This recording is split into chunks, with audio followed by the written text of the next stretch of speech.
బయటికి తీసుకురావడం, ఆ ఫోటోలన్నీ చూపించడం వెనక ఏంటి రాజకీయ లబ్ధి? సహజంగానే ఇప్పుడు ఏం కట్టాడు, ఇదిగో అతను విలాసవంతుడు, విలాస పురుషుడు అని చెప్పేటటువంటి ఉద్దేశం. ఉమ్, అక్కడ బెంగళూరులో ప్యాలెస్ ఉంది, ఉమ్, హైదరాబాద్లో లోటస్ పాండ్ ఉంది, ఇక్కడ అతను విలాస పురుషుడు, ఉమ్. వీళ్ళు అదేది పెత్తందారి అని మమ్మల్ని అంటాడు, అవునవును, ఇతనే పేదల పెత్తందారి పెత్తందారులు. ఇదంతా ఉమ్, అన్నటువంటి చెప్పడం.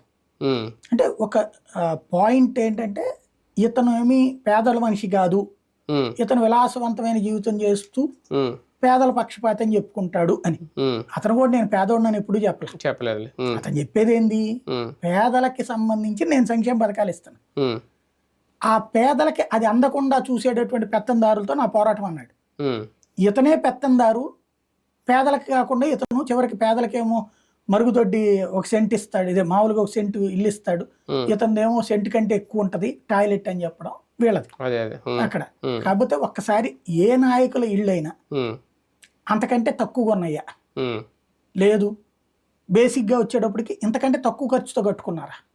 ఉమ్, ఏది ప్రైవేట్ ఆస్తే, ఉమ్, ప్రైవేట్ ఆస్తి ముఖ్యమంత్రుల స్థాయిలో కనీసం 200-300 కోట్ల రూపాయలు వాల్యూ చేసి ఉన్నాయి ఉమ్, ప్రైవేట్ ఆస్తి. ఉమ్, ఇది ప్రభుత్వ ఆస్తి, ఉమ్, పర్మనెంట్గా అందులో అన్ని బిల్డింగులు ఉమ్, ఒకటి.